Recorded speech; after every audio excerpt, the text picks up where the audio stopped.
Takes or one? Just one. Interviews, much music, take one. Let's hope there's only one take. Yeah, exactly. One take matters here. Firstly, thank you very much for sitting down with us. It's a big deal for us. No problem. Usually when an artist... I don't know if you know this or not, but I'm kind of a big deal. I've heard that. No, kind I'm of kidding. a big deal. No, Have you heard the Eclipse track with Kanye, actually? I'm kind of a big deal? No, not yet. Very good.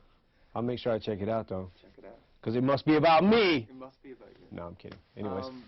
Usually when an artist of your level releases their 7th or 8th or 9th or 10th record for that matter, it's almost like, you know, it's an afterthought, you know, because to their fan base it's not necessarily a big surprise. Artists and bands, after their, you know, X amounts of records, are usually on autopilot. Because you've been gone for so long and because you've gone through the kind of stuff you have since the last record, does it kind of feel like a reintroduction? Yeah, it kind of does, honestly. I guess it was, you know, with this record, it's kind of a way for me to, I don't know if it's necessarily reinventing myself, but it's kind of in a sense, I kind of wanted to go back to, it's kind of like reintroducing myself. Like I just wanted to go back to, you know, kind of the Marshall Mathers LP days or the Slim Shady LP, you know, like the first 2 records. That's kind of like the, I mean, I guess the feel that this record, I guess I wanted to capture, you know. And make it kind of feel like that, and just, you know, a reintroduction, you know. There was a time when you didn't know whether you were going to put out a record at all. I mean, I heard a Hot 97 interview when 50 was on, and you called in and you were saying essentially that, you know, things were really great for you right now, and, you know, you felt like you were ready to make music again, but you kind of alluded to a time in your life where things seemed to be kind of falling apart and you weren't sure, you know, whether or not you actually wanted to make records again. How bad did things get during those times? Well, things got pretty bad. I mean, on a personal level, and I mean, career-wise, I knew that I needed to take a break. I knew I wanted to take a break, and I knew I needed to take a break from, basically from the spotlight. And I guess I kind of found, you know, something that I like doing as far as like producing records. I kind of, you know, I guess I started like, you know, playing around with producing records a lot more and started getting into that, and almost kind of not sidetracked, but just like, all right, this is what I'm into now. Like I want to help produce artists on my label and, you know, kind of work on that for a little bit, take a break from the spotlight, put some new artists out and stuff like that. And basically at that point in time, I don't think I knew exactly what I wanted to do. I mean, I was going through a pretty serious drug addiction at the time. You know, my best friend passed away. Like there was a lot of things that were going on, and I think at that time my world was kind of just like spiraling, you know. I wasn't sure exactly where I was going with my career, but basically that's why I needed to just take a break. You know what I mean? I had to. I think I went 7 or 8 years straight without taking a break at all, you know. And I was missing a lot of my kids growing up, and, you know, a lot of things like that. So I just wanted to chill out for a minute. It was sleeping pills, right? Yeah. Well, sleeping pills, like Valium, Ambien, stuff like that. But also, I mean, Vicodin, you know, basically whatever I could get my hands on, and anything that I felt like could make me fall asleep, you know, from NyQuil even. Why did you have so much trouble sleeping? I think most of it was probably in my head. Right. You know, I think that I sort of got on the track where it was like, okay, my career's moving really fast. Things around me are moving really fast, so let me go for the quick fix. Right. I can't sleep tonight, and I got a hectic schedule tomorrow, so let me go for the quick fix. And at first it started out kind of reaching for the NyQuil, and then the NyQuil didn't work, and now I need something stronger. It's funny because when I was preparing for this, I was reading a lot about addiction to sleeping pills. And the story you're telling me about, you know, things started getting crazy and then you started with NyQuil, that's kind of mirrors every single story I've heard or read about online about, you know, people who are addicted to sleeping pills. Yeah. Yeah, I mean, that's kind of, I mean, for me, I don't know how it starts for everybody. I'm sure I mean, that's how it started for me, so I could see it starting that way for, you know, other people or whatever, but it's kind of how it started with me, and it was like, when I stumbled on the Valium, it was like, okay, I think this is my drug of choice. You know, it's kind of like I never really had a problem with alcohol. I never really had a problem with, you know, any other substance, you know, until, like, in other words, not saying I didn't have my moments Right. when I was drinking and shit like that, but I also, you know, just like, for some reason I was able to kind of shut those things off. And Valium, I started building up a tolerance to it, you know. Ambien, you know, you start taking those things and it gets in your system and you build up a tolerance. You need more and more and more, you know. And it's, I mean, and I never once like really stopped to think like, you know, addiction kind of runs in my family a little bit too. So maybe, you know, and addiction, from what I understand, it's you know, got a lot to do with genetics. You know what I mean? And I never like really stopped to think about that there's other members of my family that are addicts themselves. When you talk to people who are addicts or who have addicts in the family, you hear a lot words thrown around like rock bottom. Like every addict kind of hits their rock bottom. What was yours? Or did you have one? Well, I don't know if I necessarily had a rock bottom. I mean, I actually probably had a few rock bottoms, but you know, basically when I went to rehab, you know, I wasn't really ready to get clean. I know the other people around me were ready for me to get clean, but I wasn't ready for, you know, I wasn't ready myself. So I think I stayed in rehab for maybe a total of 2 weeks, you know, and checked myself out. And I think I was convinced at that time, like, I'm not an addict. You know, I even had trouble like saying it in group meetings and shit like that. Like, I'm not an addict. This is, you know, something I can fix. This is a sleep problem. I'm going to go to a sleep clinic. I'm going to see, you know, if I can fix this problem. And, you know, basically pretty much when I got home from rehab, I started taking Vicodin, you know, maybe like a week later, if even that.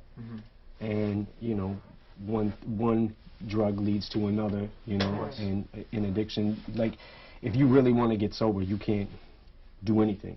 You know what I mean? Like, if you really want to put your disease in remission, so to speak, like, you can't touch anything. You know, no liquor, no nothing. What were you like to be around when all this was happening? I wasn't fun.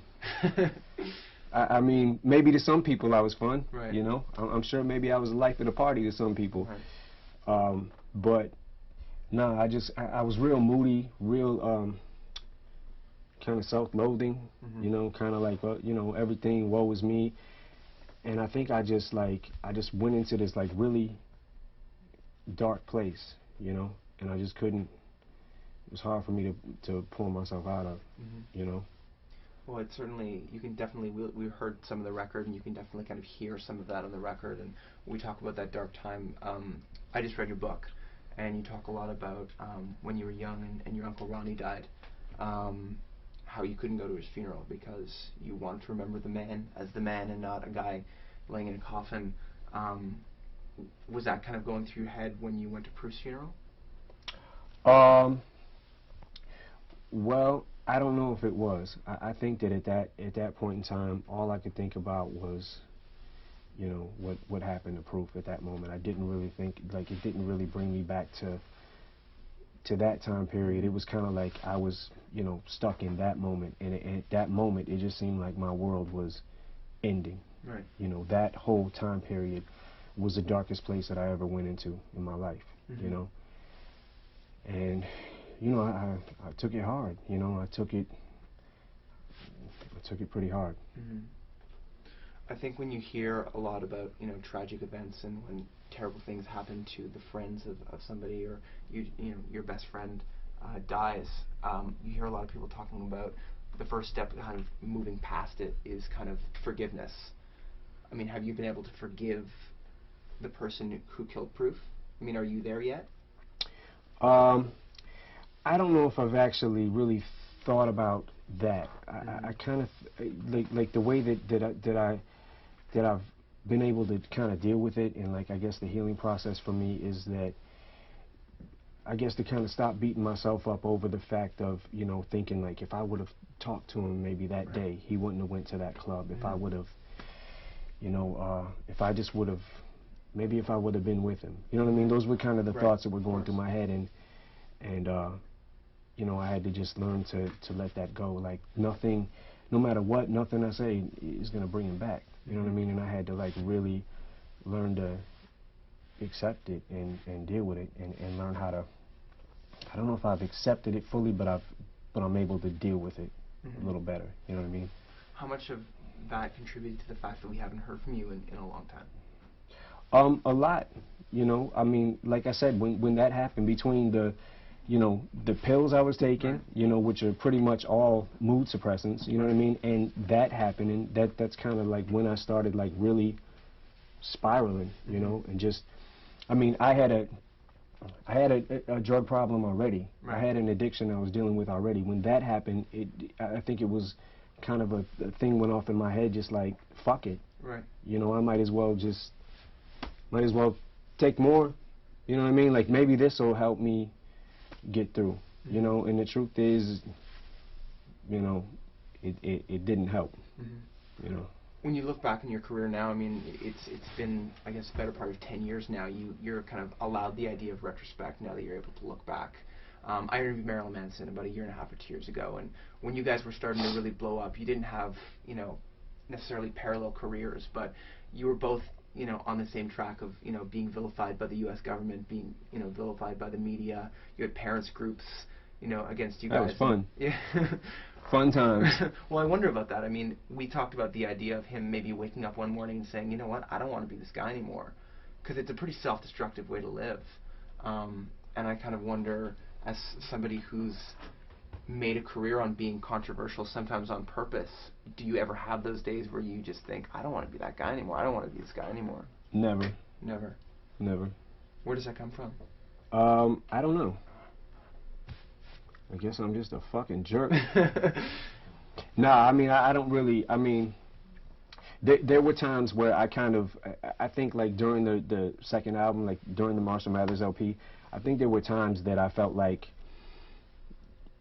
I don't want to, like, I don't know, almost fed up with everything. You know what I mean? Like I don't want to be that guy anymore. Like, is it worth it? Right. You know, is it worth all the you know, the harassment or whatever, like the word I'm looking for? Is it worth all the bullshit? You know what I mean? Like, to go through this. And, you know, I think with the Eminem show, I think, like, in hindsight, looking back, I think I might have maybe consciously or subconsciously started toning it down just a little bit, you know, from the Marshall Mathers LP.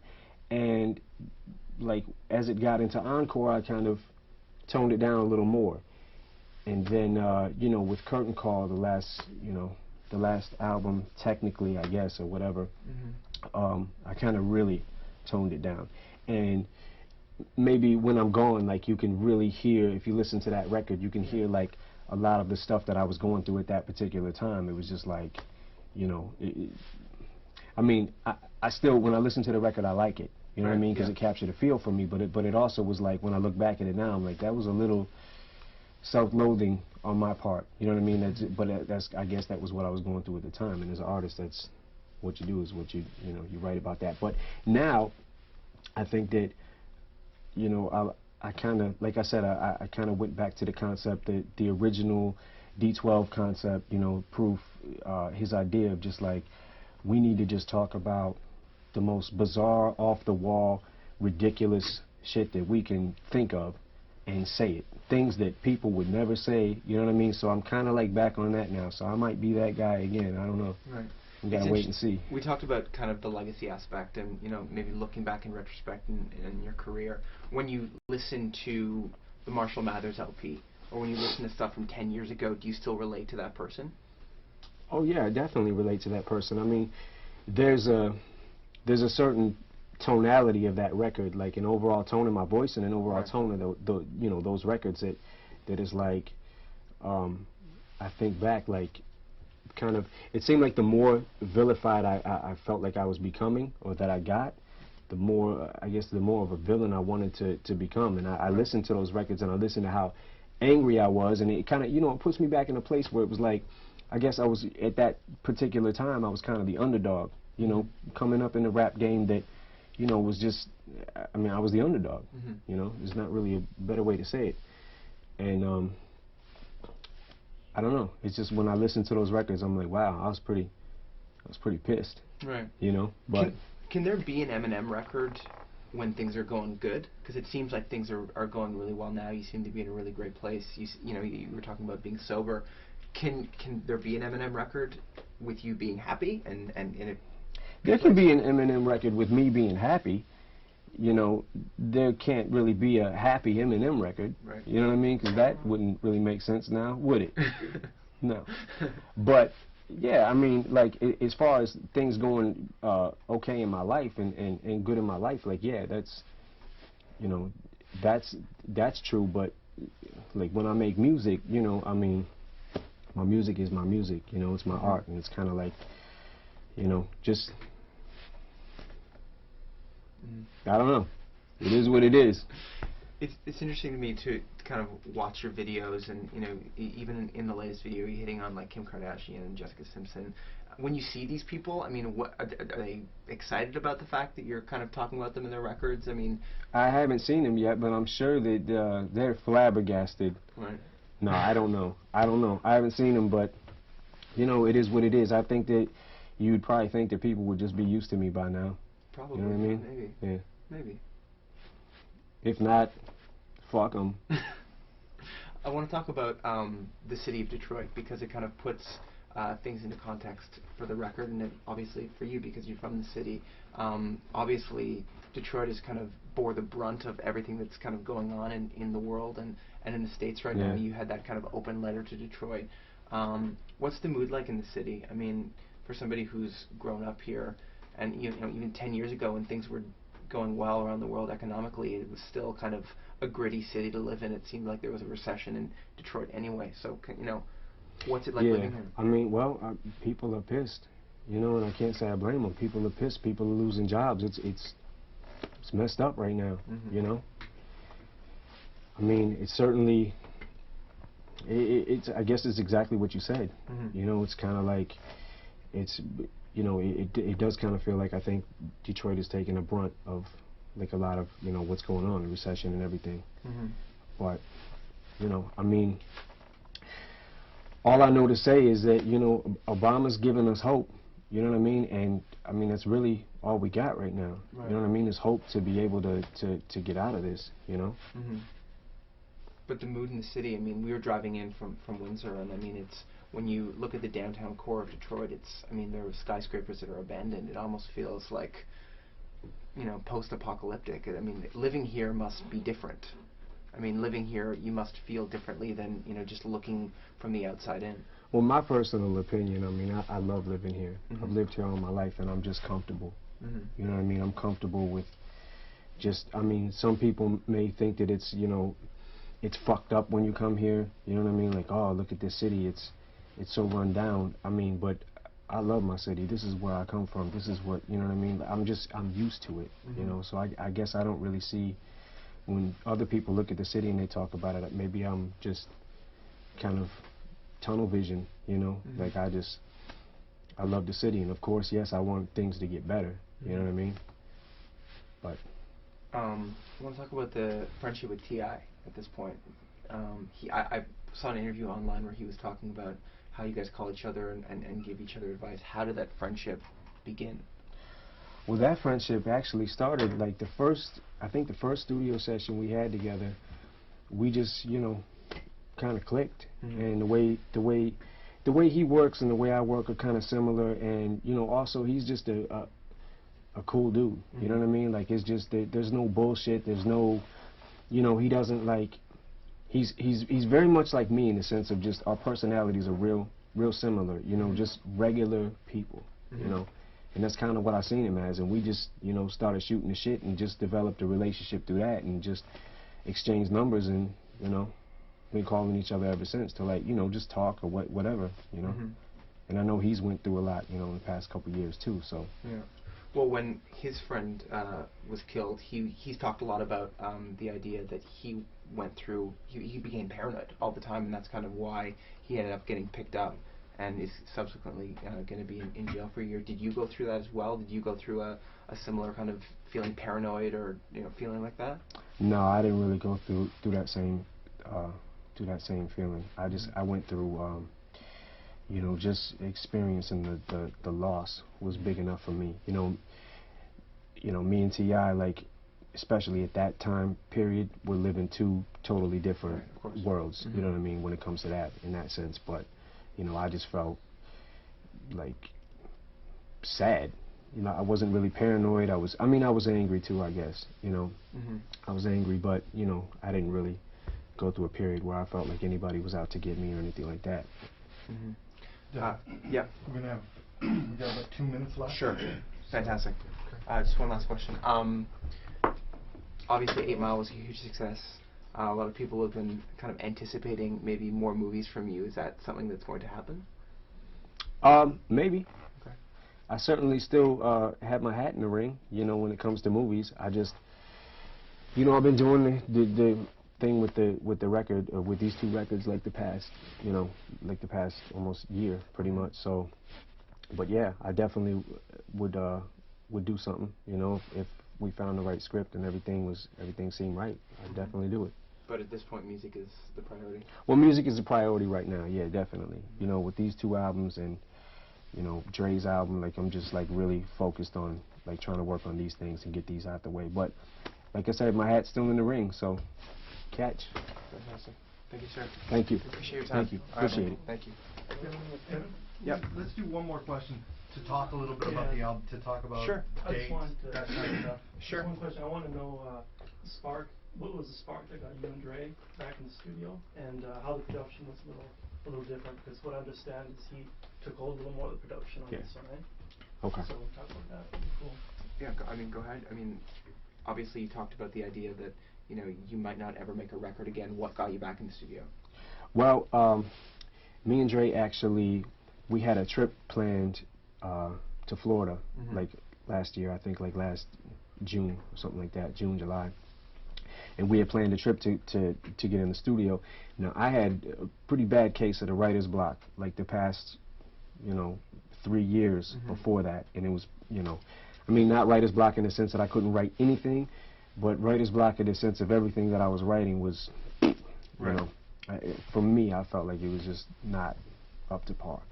So, you know, I was kind of nervous about it because the last like 3-4 trips that me and Dre got together, he'd come to Detroit, I went to LA, and nothing, literally nothing came out of any of the sessions. Like I was pretty stopped up, and I'm sure the pills had a lot to do with it, you know what I mean? So, but we went to Orlando and worked in the studio. It was one of the studios we had went to when recording Encore, when we recorded that record. And just clicked again. Like every beat that he's, you know, I actually made a call to Dre like 2 weeks before the trip, and I told him, I was like, yo, homie, I think I might be coming out this writer's block, because I started writing songs in my head and I had no beats to them. Right. And he was like, all right, that's what I want to hear. So we went there and just clicked, and then ever since then, like that's how the Relapse concept came about. The Relapse record, like, or all the records started being recorded was that particular trip. I think we did between 8-10 songs, something like that. Okay. And once that happened, it was, you know, the ball was rolling, and then 2 albums came out of it. Was it Relapse 1 and 2 because it was just too much material to put on one record? Yeah, well, there was a lot of material. There was too much material to put on one record. Right. But there was also a lot of material that kind of started sculpting itself into, this is what I want people to hear first, and then when they get part 2, I want them to hear this. You know what I mean? So it kind of just morphed into, it wasn't really planned. It just, you know, just happened. What is it about Dr. Dre's production that just, you know, that you click with? Because I imagine, obviously, at your level, everybody wants to work with you, you know? What is it about your, I guess, your synergy or the chemistry between the two of you that just works? Well, I mean, first of all, like, sonically, nobody makes tracks like Dre does. Like, nobody makes beats like Dre, period. So, I you know, I kind of get, I mean, for me, it was great to be able to put the beats aside, stop doing them, and just focus on the rhyme. You know what I mean? And every track that he was making just was like, caught my ear in a different way. And I mean, I think he was making like 12, 15 beats a day, and at least 4 or 5 of them off each CD I was writing songs to and coming back like the next day, next 2 days, and like, I got something to this, I got something to this. But you know, it's kind of like a kid in the candy store. I mean, me, I am, you know, I'm kind of spoiled by Dre beats right now, you know? It's like Christmas every day. Yeah, it's Christmas every day. Cool, man. Thank you very much for your time. Cool. Appreciate it. Thank you. All right, man. Cool. Keep this on. Oh, I get my sip of Diet Coke now. I've been a good boy.